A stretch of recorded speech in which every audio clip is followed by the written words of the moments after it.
Welcome back to the show slash podcast slash radio. I don't know. It's a podcast. Welcome back. Today, I'm pleased to welcome our good friend Daniel Curry, a seasoned professional at Guild Mortgage, where he is excelling in his role of a dedicated loan officer. He's got a ton of experience in the mortgage industry, and he brings a deep understanding of the financial landscapes and a commitment to providing his clients with tailored solutions for their home financing needs. So today's topic, on a podcast, somebody's calling me. I'm just going to hit that button again. Sorry about that. Whoops. All right, where was I? Yes, Daniel, our topic is buy now versus wait for rates to drop. So, all right, when is the best time to buy a house, Daniel? The best time to buy a house is last week, last month, or last year.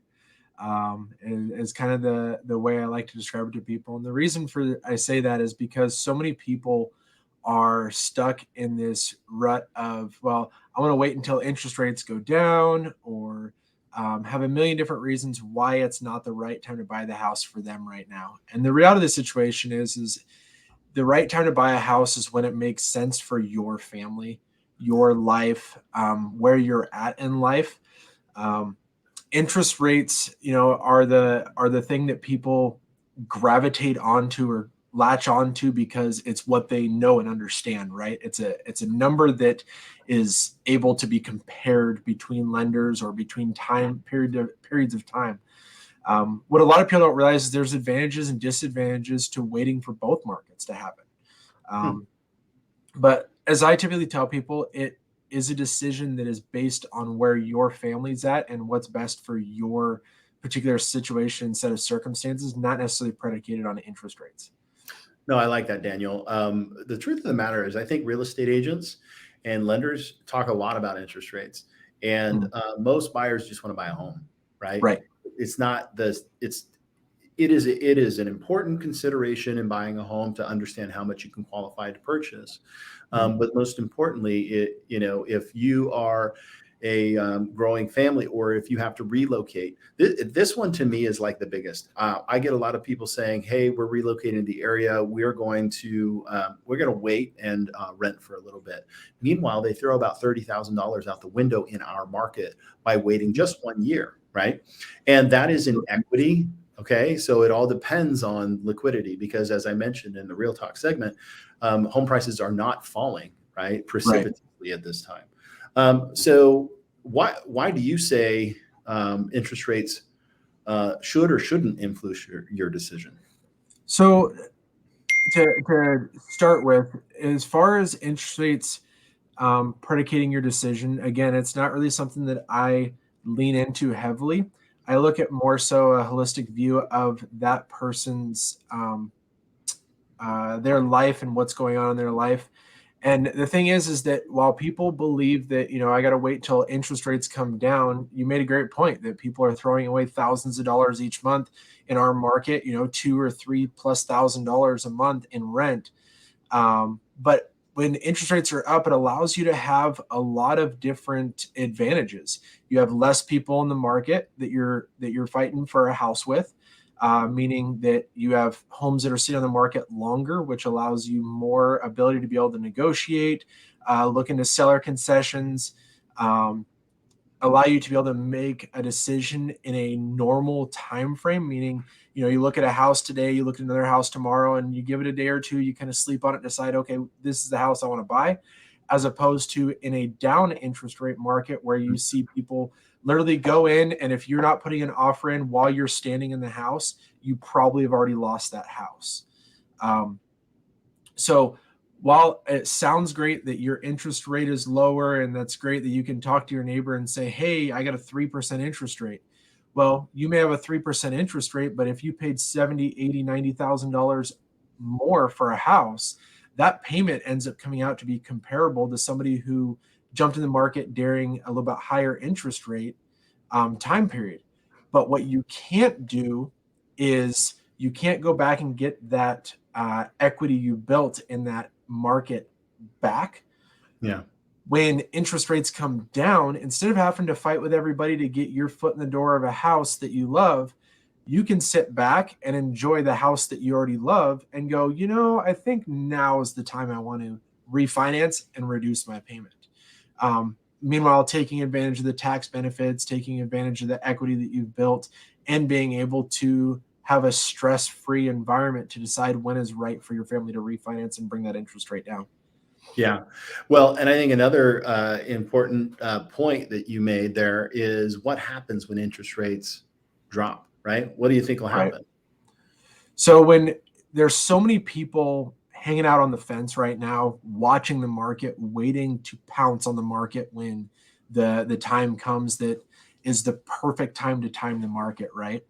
Mhm. As interest rates drop, you're going to see millions of people nationwide that are jumping back into the market, which increases the amount of competition. It drives prices up, and it makes it harder for you to be able to get any kind of seller concessions. So if you don't have your 3 5 20% down, whatever it is that you need to be able to make that work, you're going to find yourself hard pressed to be able to buy a house in that kind of a market.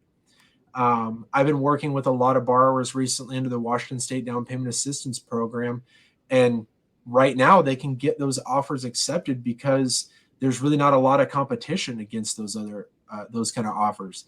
So I think what'll end up happening is you're going to see a lot more people fighting over the few homes that are available, and that drives prices up, competition up, and makes it more of a stressful environment to buy a house in.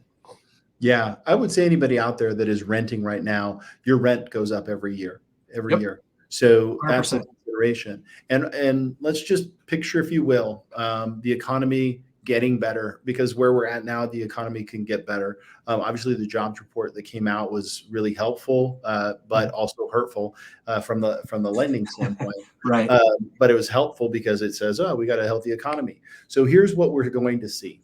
This is how it will unfold. My experience is I'm going to predict it, but hey, I could be wrong. Okay. Is next year, as interest rates fall, people are going to say, it's time to go ahead and get that house. And listing inventory won't happen fast enough because the latency here is, oh, well, before I sell, I need to know where I'm going. New Right. construction has slowed some, but it needs to actually keep going, but it won't Mhm. because the financing terms are too tough. So that will be the case. And then a buyer that today could find a $600,000 or $700,000 house and get maybe $25,000 in seller concessions to help buy the rate down. They can do a permanent or a 3-2-1 buy down. Yep. Who would have a better than what they're paying in mortgage interest rate for the first year, and then and that person would be in their house, like you said, relaxing, versus somebody who says, "Hey, I'm going to wait till interest rates come down, and next year they're out there fighting with everybody else. And instead of getting a $25,000 credit, they're offering $60,000 above asking." So take your pick. But I have to tell you that if we were to look in the rearview mirror, I'm going to predict that this fourth quarter is the best time to buy a home for a buyer in any market. You just need to get the interest rate you want, and don't you pay for it, have the seller pay for it. So Absolutely. yeah. And so, Daniel, you guys, of course, do the 3-2-1 buy downs and all that good Mhm. stuff. Okay. That we So do. if anybody wants information on a 3-2-1 buy down, how do they get a hold of you? They can reach out to me directly. My phone numbers are on the screen, but it's 425-239-0788. I'd be happy to go through your particular circumstances and your particular plan and find a strategy that's going to work best for you right now. Okay. Well, I really appreciate you coming on today. Likewise, I appreciate being here. Can you tell me a little bit about kind of what you're seeing for inventory levels on the east side right now? Yes, they're about 20% down over what they were last year this time. Wow. Pendings are about 10% down, and solds are about 10% down. So we're Wow. at just under 2 months of inventory, which is actually a little more than August. So September Perfect. actually did add some inventory, which is going to do seasonally anyways. That makes total sense. Thank you for the valuable insight. Yeah, you bet. All right. So as we finish up our show, as we wrap things up, I just want to point out we got a couple of things that are happening right now. Halloween spirit down in Lacey. We've got a haunted house that let's see, where is it at? Marvin Road, 4548 Marvin Road, Lacey Haunted House. We got a chocolate tour. This is Fun. the Seattle chocolate tour that starts on at Cupcake Royale at 106th, and then a family Halloween party out in Black Diamond.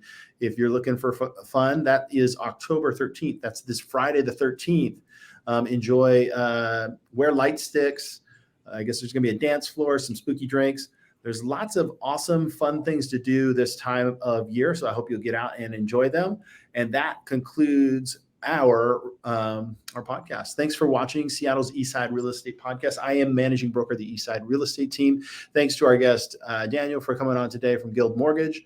I want you all to have a wonderful and safe week this week. Thank you. Thank you.